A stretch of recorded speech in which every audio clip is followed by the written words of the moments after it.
a cyberpunk game that's the exact opposite of Cyberpunk 2077.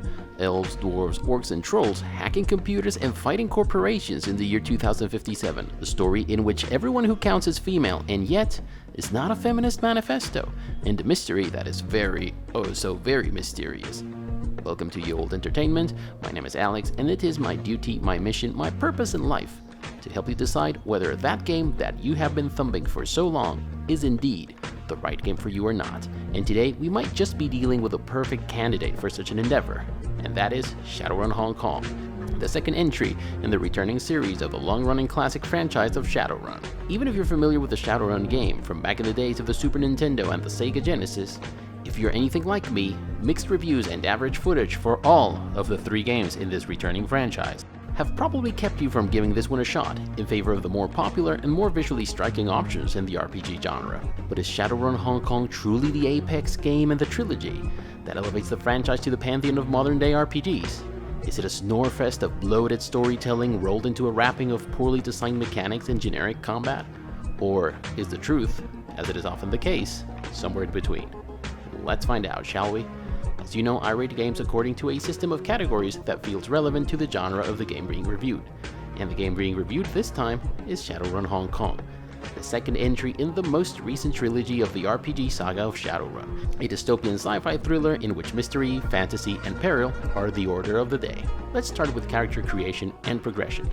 So, at the beginning of the game, you're asked to create a character. You're given a bunch of standard fare RPG options, like being able to choose your sex, your race, your profession, or archetype, and the opportunity to start defining yourself as a specialist or a jack of all trades. Whether you're male or female has no impact on the gameplay or even the story. Playing this or that race does not add too much to the experience, as that choice doesn't go beyond its traditional cosmetics and role-playing implications. Choosing a certain race, though, adds X amount of points of Y attributes, and if you're more concerned with your character build than with your role-playing, you might want to pay special attention to this. There's some important stuff for you to fiddle around with, like choosing your profession and deciding what to do with the pool of karma points you're giving at the beginning of the game. These karma points constitute the resources with which you may decide to branch out or become a specialist, and you'll gain more of them as you complete missions and perform certain deeds. However, building your character, most especially if you know what you're going for, might be a bit of a boring affair, as it is mostly limited to increasing the attribute on which your preferred specialty depends, increasing your skill level for said specialty, which acts like a cap for stat increases, and then increasing your actual stats. And if this all sounds like the bare minimum for an RPG, it's because it is. But I'd be doing Shadowrun Hong Kong a great disservice if I wrapped things up and said, character creation and character progression offers less options than almost every other RPG that I've played in recent memory. Well, that is certainly true. Character progress in this game is a lot more about who you are than about what you are in this world. Being a greedy bastard who dances to the tune of whoever pays the highest price, caring about the state of the world, your friends and relatives, running around solving problems for people, or leaving them to their own fate are all possibilities in Shadowrun Hong Kong. Through great writing, you're given control over your character's personality and even allows you to fill in some blanks of your past. It is this feeling that you are playing the hand that you're dealt in your own terms what truly elevates this game way above its peers. If you so choose to, the character who starts the journey may be very different from the one who ends it, and the game does a pretty decent job at acknowledging your change of heart or your growth, or at the very least, it does a fantastic job of smoke and mirrors to create the illusion that this is the case. If you're someone who cares about how the world reacts to your decisions and behaviors, you're not going to be disappointed with Shadowrun Hong Kong. If you expect the gameplay to challenge your RPG character building skills, then maybe this is not the right game for you. Let's talk about the gameplay. In theory, Shadowrun's gameplay is a tripod of combat, quest completion, and exploration. Combat in Shadowrun is turn-based, and although it has its moments here and there, for the most part, it is nowhere near the best games in the genre. There's not a terribly diverse array of skills for you to use, nor an overwhelming variety of combat situations or enemy attacks. You can make some interesting use of ambush tactics, buffs, and combined skills, but most of the time it is your average choose who to kill first affair.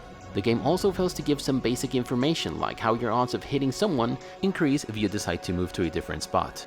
There's little in the way of environmental objects other than some flammable barrels here and there. There are also no vantage points or skills, neither friendly nor hostile, that change the flow of the fight or force you into improvising or changing your tactics. If you're a seasoned tactical combat guy or gal, you'll be cruising through the hardest difficulty level in Shadowrun Hong Kong. As part of your missions, you'll often have to go into what is known as the Matrix. And this is one of the most hideously designed things that I have come across in modern gaming. You're meant to enter this matrix to gain access to precious information that you can later sell to information brokers, or you may enter it to find ways to make your life easier in the meat space, which is the real world, or simply because the mission needs you to. Once you're in the matrix, you must head to these terminals to obtain the information you need to open a certain door, or to do this or that with a system. In order to gain access to these terminals, you must either hack its security protocol through what has to be one of the worst minigames in gaming history, or brute force your way through. The path to these terminals is littered by Sentinel programs with patrol routines. The thing is that avoiding the Sentinel programs can be either a non-challenge or a supreme pain in the ass, as these mechanics seem to be more akin to something you'll find in an Atari 2600 game than in a modern-day computer game that uses the point-and-click mechanic to move your character around. And hacking terminals requires you to play the aforementioned hideously designed minigame. If you fail at the minigame, you also generate an increase in your threat level. So once your threat level reaches its maximum, you're attacked by the Matrix security systems. But these programs have the aim of your average Star Wars stormtrooper and the fragility of your average college graduate zoomer, which translates into, well, there not being any reason to even try to avoid being detected by the Sentinel programs or hacking a terminal. Combat is always the easiest and most rewarding option in the Matrix, so everything else is rendered pointless, at least most of the time. Combat in Shadowrun Hong Kong gets better as you progress through the game, and the final confrontation is nothing short of epic. But overall, I'd say this aspect of the game is average at best. Quest completion, however, is a different story. The stakes are always tremendously high, and the mystery behind everything that's going on with the story is so sickeningly obsessing that I found getting quests done to be an addictive experience I just couldn't get enough of. Also, every NPC in this game feels like they know more than they're letting on, and they're very cryptic about what they want you to do for them, which keeps you wondering if any of it is a good idea or not. It's the writing in Shadowrun Hong Kong that yet again elevates this aspect of the game to greatness. As for exploration, well, locations are so small that there's barely anything to uncover, and when there is, it's generally not worth the hassle. It adds some flavor to your missions and it serves to replenish some of your supplies, but overall, it's definitely not Shadowrun Hong Kong's strong suit. As a package, I'd say I was never bored with Shadowrun Hong Kong's gameplay, but it must be said that it very heavily relies on the story to do the heavy lifting. If for whatever reason you're not invested in what's going on with your character and the world around him or her, chances are you won't be crazy about the gameplay either. This is a very personal take, but I'd say that gameplay-wise, this game had great moments, decent moments, and terrible moments. Overall for me, the experience was pretty darn good. Story and lore. So there's this good friend of mine who totally sucks at soccer. In the interest of protecting his identity, we'll be referring to him as Caldo. See, back in the day when we used to do these 2 against 2s or 3s against 3s just for the kicks, even if you were unfortunate enough to have Caldo on your team, there was a non-zero probability that you could win the match. Hell, there was even a non-zero probability that he'd even prove to be useful in attaining such precious victory. Caldo might have been slow, clumsy, and lazy, but there was this one thing, this one unique thing that he did better than anyone in our group of friends. In the interest of not derailing too much this review, we're going to call this little move of his the little spin. So this little spin was something like this. This is Filippo Inzaghi, an international Italian soccer player, doing his version of the little spin for the 100th time or so. To compare Caldo to an international soccer player who's won the Italian League, the Champions League, and even the World Cup is borderline insulting. But like Caldo, Filippo Inzaghi is the perfect example of how much it pays to base your strategy on your one glaring strength. So take Filippo Inzaghi and take away his stamina, his physical condition, his discipline, and his talent for soccer, and you have Caldo. Caldo understood that at some point during his time spent playing soccer with us, that if he wanted to have a decent chance and not losing every time, he had to make all his game revolve around his little spin. Those of us who played with Caldo also understood this at some point and started playing to that little strength of his. Doing all the running that he couldn't or wouldn't do, passing the ball onto him only when he was in a good position for the little spin, and so on. Like Caldo, developer Harebrained Schemes seem to have been well aware of their one patent strength. At the time they were developing Shadowrun Hong Kong, Harebrained Schemes' equivalent of the little spin was the writing. And cleverly enough, they designed the game around brilliant writing, to the point in which every other aspect of the game is significantly uplifted by its intelligent, lean, and enrapturing wordcraft. Story and lore is where this game truly shines. I don't think I'm exaggerating when I tell you that Shadowrun Hong Kong is probably amongst my top 5 games when it comes to its story and lore. Like every good story that's managed to enrapture us in the past, this one is pushed forward by the characters and their predicaments. At the beginning of the game, you're given the task to seek out your adoptive brother to go meet your foster father. The first conversation with Duncan reveals that not all is well between you and your brother. As a player, you have no idea who this Duncan even is, but you get the idea that he's greatly changed since the last time you saw each other. This is just one of many examples of the game taking full advantage of these interactive dialogues to provide you with interesting and often crucial details of the game's story and lore without turning any of them into dense information dumps. At the beginning of the game, the mystery surrounding your father's cryptic message is so appealing that you're immediately interested in finding out more about the whole affair. After some exploration and combat, you run into a bunch of Shadowrunners, who will also hired by your father to help him out. It strikes your brother as odd that your father would seek out the aid of shady mercenaries to do whatever he set out to do. But after talking for a while with these mercenaries, you gather that your father has not showed up yet and that they are uneasy because of that. They are also not crazy about being pointed at and interrogated by your brother and his companions, and that makes you realize that Shadowrunners and police officers are at odds with each other in this game. Things heat up as both mercenaries and your own party get the sensation that you're being set up, and it turns out you are. In the interest of not spoiling the plot for you, I'll just say that in a matter of seconds everything changes dramatically, and both you and the mercenaries are left with no other choice but to trust each other if you want to survive. The plot points of the story are all spot on. The pace at which it's delivered is perfect, and the stakes keep getting higher and higher throughout the game. There's also this uncomfortable feeling that there's something monumentally evil afoot, and it's how carefully and progressively this mystery is revealed to you where the greatness of this game lies. Most NPCs are fantastic, as they are wrapped in layers of good, neutral, and evil. They have very distinct personalities, agendas, and takes. Also, it never feels like they're only there to give you some bullshit explanation as to why you must set out and bring X amount of Y items. They have fears, ambitions, and they may change their minds if the right buttons are pressed, or become more adamant and unyielding if what you say strikes them as bullshit. The icing on the cake for me is one thing that I think every game should have, the very precious few do, and that's a falling action before the conclusion.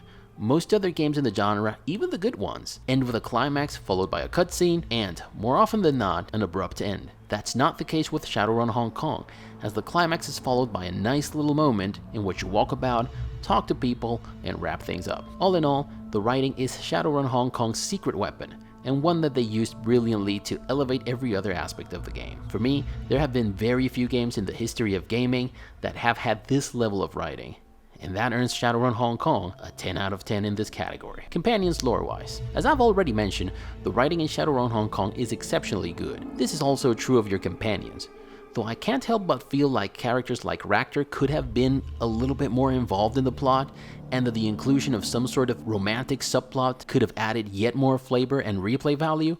I still think that your relationship with your companions is very interesting, potentially even remarkable.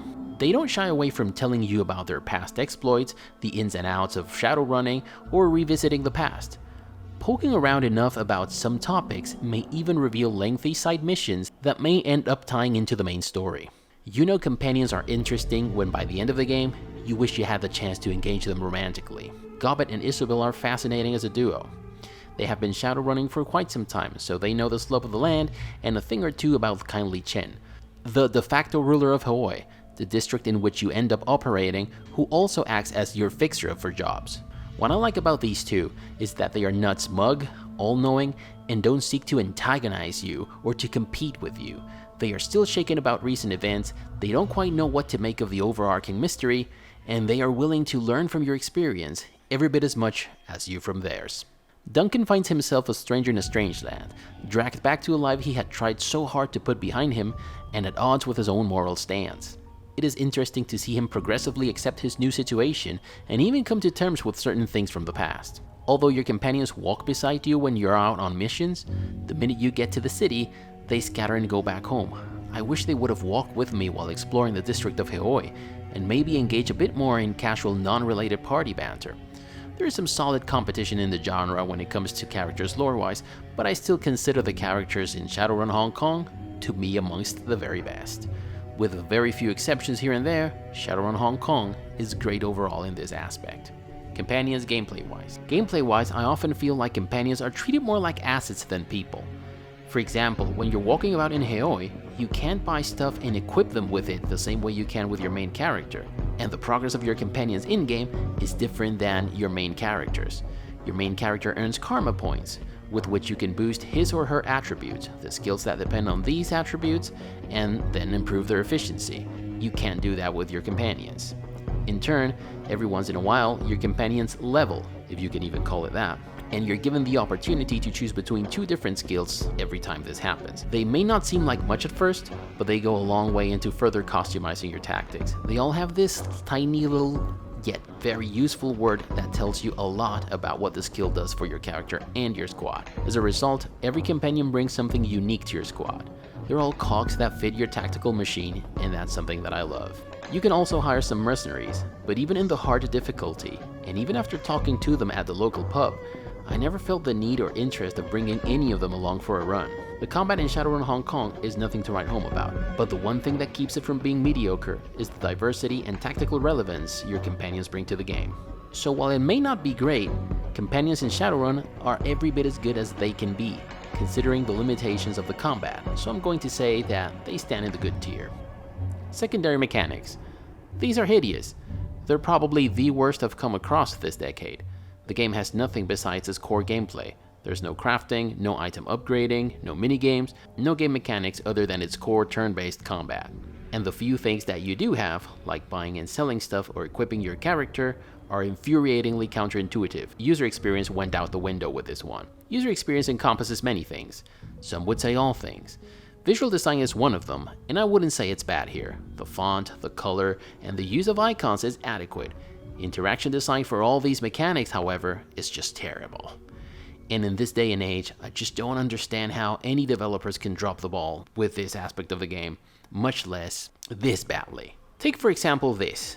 This is what you see when you press I in Dragon Age Origins, Pillars of Eternity, World of Warcraft, Torchlight, Diablo 3, Diablo 2, and I could go on like this forever, but I think you get the idea. Equipping your character should not require you to click through a series of menus, going to your stash, or waiting until you're already en route to your mission to loan items to your companions. This is how you buy and sell stuff in Dragon Age 1. The vendor's interface opens, on your right, you see your stuff, on your left you see his stuff, you hover over any items, and you see a comparison between that item and the item that your character is currently equipped in the relevant slot, and if you wish to compare that item to something that one companion of yours is wearing or equipping, you simply choose him from a menu. And that's it. That's fast, intuitive, and everything happens in one screen. And this game was published 12 years ago, by the way. Not having hotkeys for your inventory, your journal, or your skills. Not being able to equip your characters on the fly, not even knowing what their gear is like until you're out on a mission. Not being able to equip and use loot during runs, etc., are all terrible things. This aspect of the game desperately needs a rework, and it is, I won't even say bad, it's straight out ugly. Voice acting, there isn't any. And if I'm honest with you, I can see how this game could have easily gone south with less than outstanding voice acting and acting direction. There are also several explanatory texts here and there that are extremely well written, that are key to understanding the mood of the passage, and that also give you hints about how your characters think and feel. I don't think any amount of voice acting and motion capture could have achieved this level of immersion for me. The dialogues in Shadowrun Hong Kong are so well written that not only did I not miss there not being a voice acting, but I ended up having a blast reading out loud every dialogue with different made-up voices. Footage of which you are of course not going to hear here.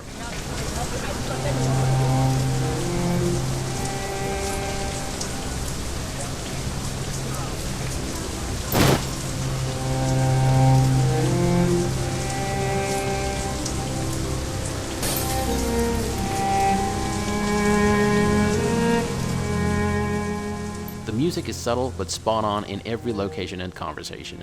The pieces may not stick with you hours or even days after you're done playing as they do in some other games, but they make dangerous locations feel dangerous, sad intense passages feel, well, sad intense depending on what the game needs, etc, etc.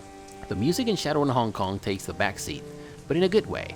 Like good makeup is meant to be seamless and bring out the true beauty of a face, or a spicy sauce that's there to enhance the flavor of the meal you're having without taking over completely. I think the music may very well be Shadowrun Hong Kong's unsung hero. Sound effects and mix.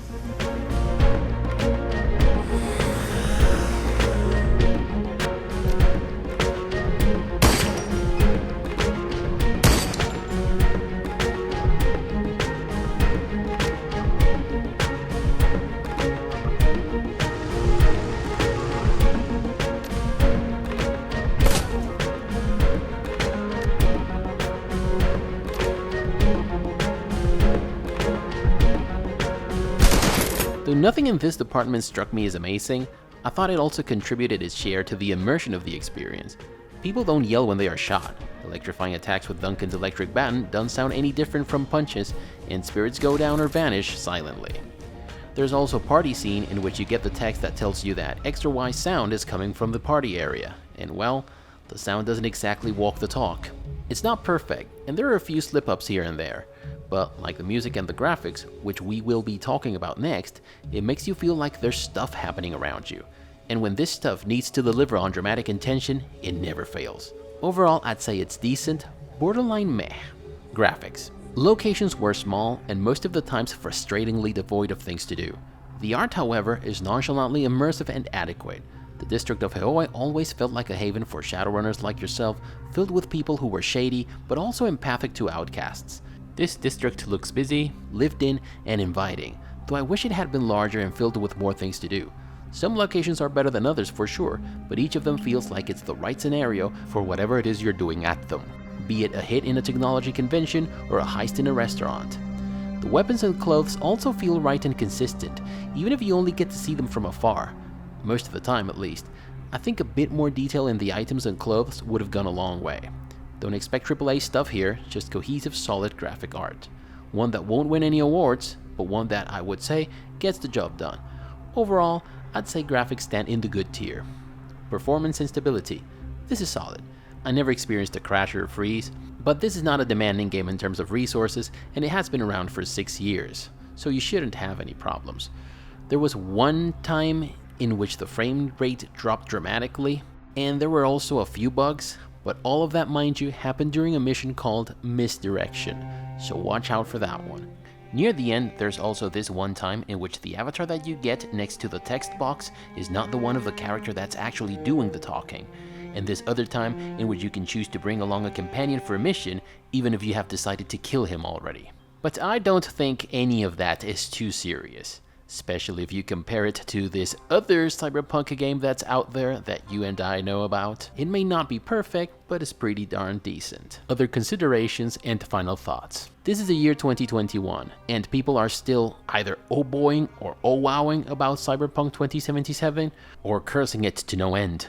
Expectations and hype around this game has surely had an impact on both of these groups. One thing is for sure, Cyberpunk 2077 didn't fly under anyone's radar, but Shadowrun Hong Kong might have flown under yours if you're not a hardcore RPG fan. So let me put it this way. If you like the Cyberpunk theme, and you're all about big budget experiences, striking visuals, and real-time action, well, then maybe Cyberpunk 2077 is indeed the right game for you. Or it may be after a few patches, or maybe even a re-release. But if you're a Cyberpunk fan, and if RPGs are your thing, and you're into games that are all about the story, and if you have no problem with reading through an entire game, maybe you'd like to give Shadowrun Hong Kong a chance. Make no mistake, it will give you a run for your money. Also check out Carrick's review, which I'll leave in the description down below.